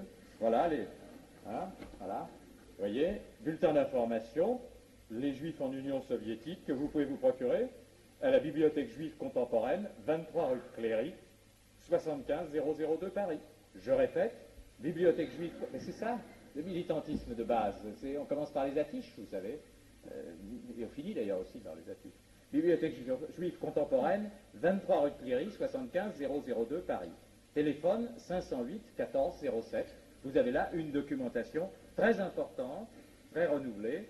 En ce qui concerne le Conseil de l'Europe, vous n'avez pas besoin d'aller loin, c'est à votre porte à vous, vous avez de la chance, et vous pouvez y trouver les rapports de 1972, de 1974 et de 1976. Je vous donne la référence en ce qui concerne celui-là. Alors, j'indique quelle est la recommandation prise. L'Assemblée parlementaire du Conseil de l'Europe, constatant que la situation de la communauté juive en Union soviétique s'est beaucoup détériorée depuis 1974, vivement préoccupée par les arrestations et les procès, etc., recommande une fois de plus d'insister auprès des gouvernements membres, et ainsi de suite. Alors ça, vous pouvez vous le procurer. Et vous avez aussi les recommandations 632 et 722 du Conseil de l'Europe, 632 de 1971, 722 de 1974. Donc ça, vous pouvez les trouver ici. Ce sont d'excellents documents et qui ont le mérite immense de n'être pas considérés comme discutables. Parce que ce sont les travaux d'un ensemble de puissances avec des rapporteurs neutres, je veux dire, ne faisant pas partie d'ailleurs de l'OTAN. Ce n'est pas sans raison qu'on a pris un Suédois. Voilà pour la documentation de base. À part ça, il existe un très remarquable ouvrage d'Annie Kriegel et l'ouvrage Le Grand Retour. C'est Lévin, je crois, qui a écrit Le Grand Retour. Je me tais là, mais enfin tout ça est accessible dans toutes les librairies. Oui, monsieur, je vous en prie. Qu'est-ce qui doit se faire à la conférence de Belgrade au sujet de ces violations des droits de l'homme en Russie? Nous espérons beaucoup et nous attendons peu. Voilà, c'est-à-dire que des télégrammes ont été envoyés, les délégations nombreuses sont allées, on a rappelé le premier principe, il y en a un certain nombre dans les actes d'Helsinki. Il y a la liberté de circulation, mais il y a aussi la liberté du courrier, il y a le droit à la reconnaissance culturelle, il y a le droit à la liberté culturelle. Tout ça a été constamment rappelé. C'est considéré classiquement par les soviétiques, vous connaissez le problème en ce qui concerne l'interprétation d'Helsinki, comme une ingérence dans les affaires intérieures. Mais il faut constamment le rappeler. Il y a deux écoles sur ce point. Il y a l'école de ceux qui disent « ne faisons rien publiquement et négocions tout ». Moi, je persiste à penser qu'il y a l'autre école. Il faut sans arrêt dénoncer et en même temps essayer d'obtenir au coup par coup des succès. Mais ne pas se contenter de dire silence, négocions, ça je n'y crois pas. Je n'y crois pas. Certains Américains y croient, moi je ne suis pas convaincu du tout. Autre question sur cette... Oui, monsieur, je vous en prie.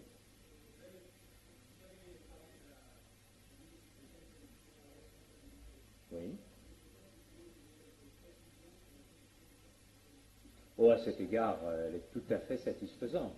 Le Parti socialiste n'a pas toujours des positions satisfaisantes, mais en ce qui concerne ce point, sur les violations d'Helsinki et sur les Juifs d'Urs, à plusieurs reprises, le Parti socialiste est intervenu, et je rappelle que son premier secrétaire national a eu l'occasion, mais j'ai l'impression d'entrer en campagne préélectorale, et ça ne me paraît pas être le moment, mais enfin, a eu l'occasion de rappeler cela jusque, et y compris, dans le cadre d'un voyage qu'il faisait au Caire, qui à l'époque n'était pas encore dégagé de tous ses liens avec l'Union soviétique. Non, je crois d'ailleurs que sur ce point, il y a un véritable œcuménisme national. Et je rappelle que même l'humanité, à plusieurs reprises, a dénoncé les atteintes aux droits des Juifs en URSS. Par conséquent, en raison de plus, vous êtes assuré d'avoir un bouquet. Vous pouvez faire le tour des préaux ou des campagnes, vous êtes sûr d'avoir tous les candidats qui vous diront « moi je suis contre ». Mais profitez de la circonstance pour le faire dire par écrit. Et rendez-le public. Rendez-le public. Il faut les commettre. Et utilisez-le pour leur demander de télégraphier, de faire connaître publiquement leurs protestations. Et pas seulement à propos des Juifs d'Urs, mais à propos de toutes les atteintes. Mais il y a celle-là, il y en a tant d'autres actuellement, mais celle-là est une des plus constantes, et puisque nous sommes dans cette semaine, il faut l'évoquer. C'est quand même 3 millions d'Européens qui sont l'objet de ces atteintes constantes aux droits de l'homme. Ce n'est pas mince dans l'Europe où nous sommes. D'autres questions? Pas d'autres questions? Oui, monsieur.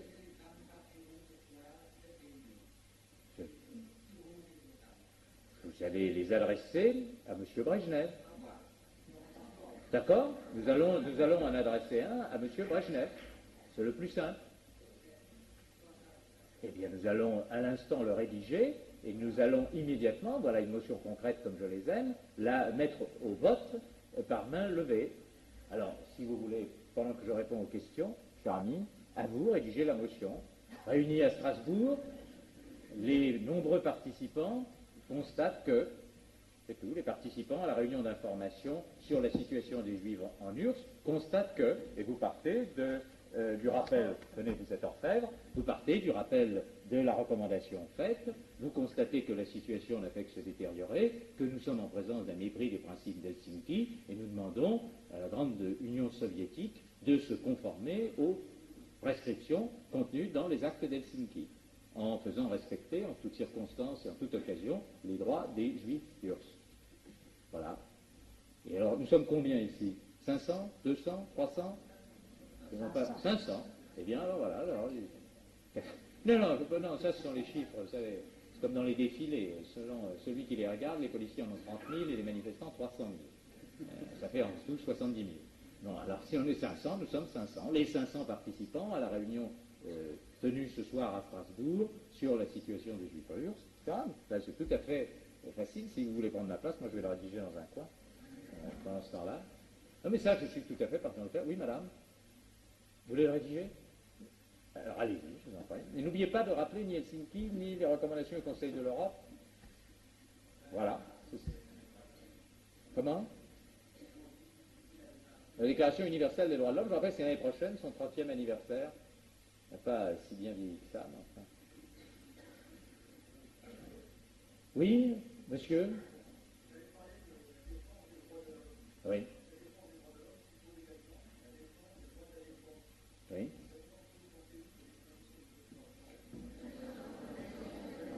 Oui. Écoutez, je vais vous répondre très aisément, bien que ce ne soit pas immédiatement, vous le concevez, le problème de la sécurité judiciaire. Je vais vous répondre très facilement. Je considère que l'extradition de Claus Croissant est un scandale, que c'est un déni manifeste des droits d'asile, que c'est une atteinte très grave portée au principe fondamental des droits de la défense, et que le gouvernement français, en ne permettant pas l'exercice des voies de recours, celles qui sont possibles, mais il fallait les épuiser, et en ne donnant pas ce moyen à Claus Croissant, et en faisant preuve de cette précipitation dans l'enlèvement, n'a pas, ce jour-là, honoré sa tradition nationale d'asile. Vous voyez, ma position est aussi simple que possible. J'ajoute que je souhaite que dans le procès à venir, il y ait autant d'observateurs étrangers et d'avocats internationaux que possible. Et enfin, je souhaite en terminant, car je ne perds pas du tout espérance, que Claus Croissant soit acquitté par les juridictions allemandes. Voilà, c'est le vœu final. Mais pour le reste, et en ce qui concerne ce qui s'est passé, vous avez une réponse aussi claire que possible de ma part. Monsieur?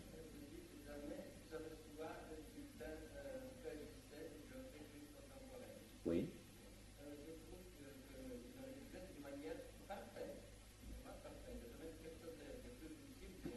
Bien fait. Je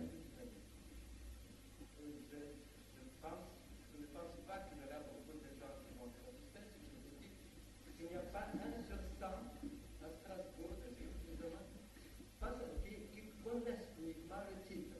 Peut-être il y a un seul, je ne sais plus combien, deux fois qui le lisent. C'est bien réponse que c'est une personne de Grenoble. Nous recevons autant de documentation, vous comprenez. Envoyez-le-moi si vous voulez, mais je ne vous garantis pas que je le dirai. Comment peut-on forcer les gens de dire ceci? Il ne faut jamais forcer personne à lire quoi que ce soit. Ça, c'est une règle absolue. Il faut se dire très ferme là-dessus, même ce qui nous fait le plus plaisir. Ceci étant, il faut le faire circuler, c'est l'éternel problème. C'est ça le militantisme. Le militantisme, c'est fatigant et ça apparaît très rapidement inutile. C'est pas vrai. Si vous dites lis ça, tu devrais dire ça, c'est intéressant, en cochant en rouge le passage, vous avez une chance que son œil soit attiré. Et puis vous le faites circuler. circuler. Et j'ajoute que ça vous sert de référence dans les discussions, dans les exposés, dans tout ce qui constitue l'effort de communication à la base, ce qui est l'essentiel. L'essentiel, il vous faut des documents, vous pouvez les obtenir. Il faut ensuite uniquement de la bonne volonté pour les faire circuler. C'est déjà assez, c'est mieux que le Samizdat soviétique, on n'est pas forcé de le faire sous le manteau et de l'imprimer clandestinement. La documentation est possible à obtenir à tout moment. Oui, donc moi je suis tout à fait d'accord avec vous, ce sont des documents bien faits. Bien faits, c'est assez rare. Eh oui, le mur, oui, évidemment, moi je sais, tout le monde se mobilise quand il s'agit de tel ou tel scientifique, tel ou tel médecin. Si demain on arrête tel ou tel médecin, la corporation des médecins bondira. Mais les autres sont moins sensibles. C'est ça qui n'est pas admissible. C'est ça qui n'est pas admissible et c'est à chacun de vous d'en prendre conscience. Je sais bien que, comme disait un de mes amis, s'il fallait tous les jours, à tous les instants de sa vie, penser à toutes les atteintes aux droits de l'homme dans le monde, on ne dormirait jamais. C'est vrai.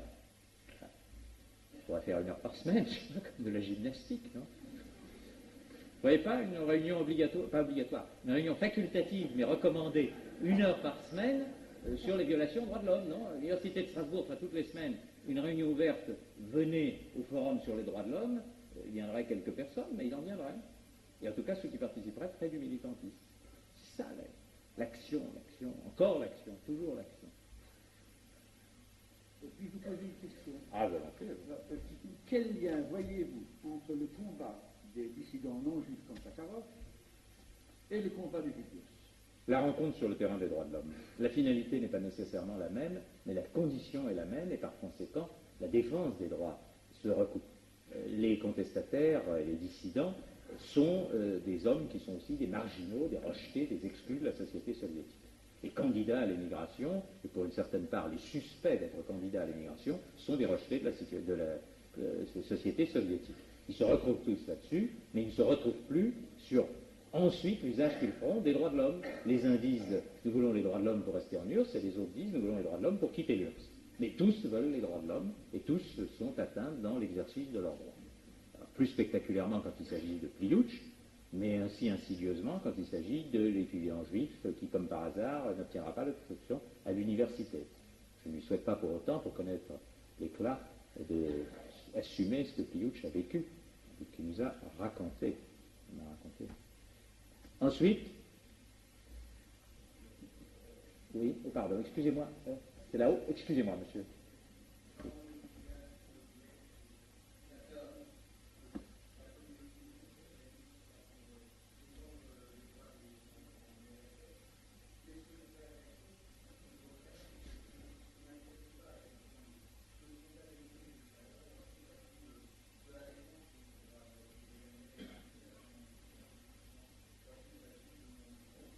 Vous avez tout à fait raison.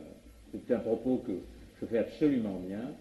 Je fais absolument bien, ce n'est pas aux Juifs d'oublier les Juifs, mais ce n'est pas parce que l'on pense aux Juifs qu'il faut oublier les autres.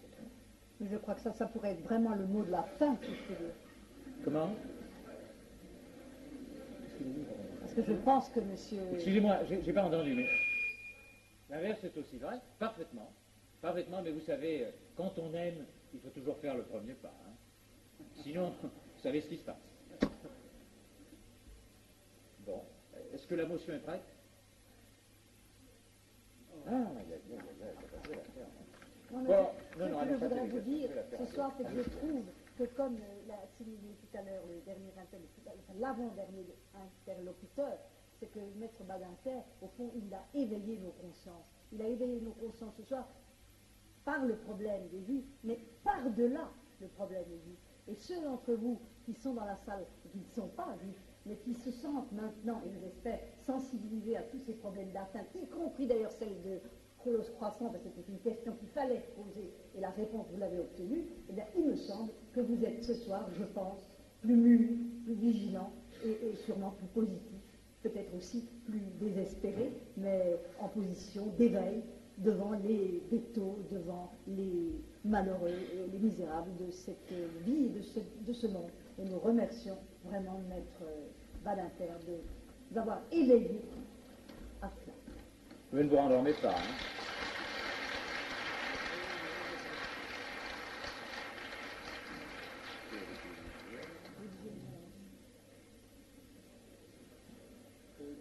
Badinter et la communauté. Et pour que vous n'oubliez pas Strasbourg et sa communauté, voici un livre qui, je pense, l'évoque. Qu'est-ce que c'est le protocole des sages de Sion, dans l'édition rare? Ah, Voilà on va un voir ça. disque que je pense très beau, et sans doute juste de notre Dessiné à la musique. Ok.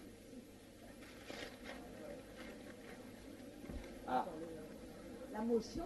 oui, la motion. Bon, je retourne à la motion, je regarde le livre après. Bon, la montée à la solidarité avec les URSS. 500 participants.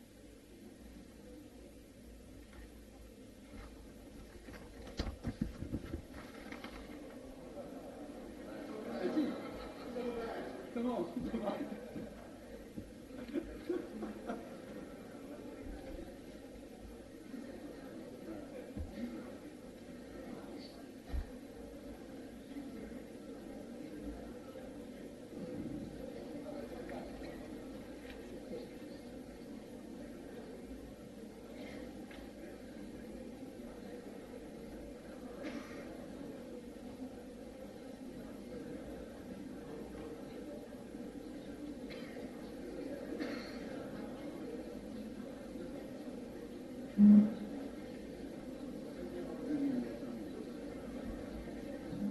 Est-ce que nous pouvons vous demander d'attendre 2 minutes la fin de la rédaction de la motion et j'espère son adoption?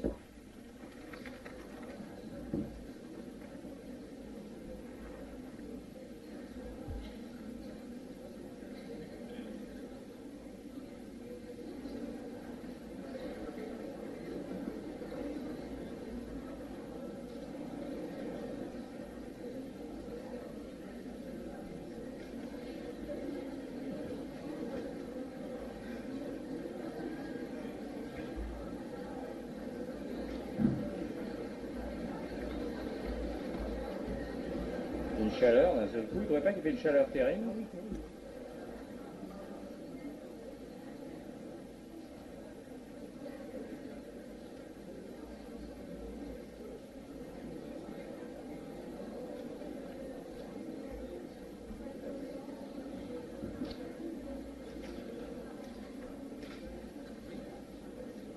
Je fais le texte. Vous allez lire, on peut peut-être Non, non, non, parce qu'ils non. partiront, vous Oui, savez, ils droit. partiront. Allez-y, parce qu'ils Droit, partent. oui. Voilà.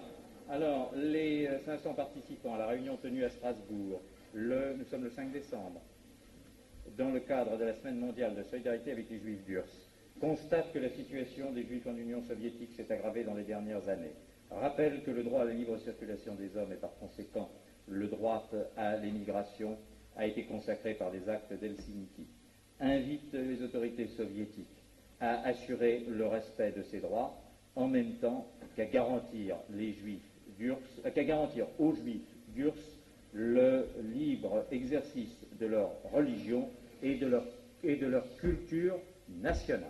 Alors est-ce que je laisse nationale ou est-ce que je mets de la religion et de la culture juive? Je rappelle qu'en Union soviétique, les Juifs sont une nation. C'est pourquoi j'ai mis nationale. Alors on laisse comme ça. Bon, alors, recommande à M. Brejnev de veiller personnellement à ce que... Non, mais pourquoi pas? Recommande à M. Brejnev à ce que soit assuré le respect de ses droits fondamentaux. D'accord? Ça partira ce soir.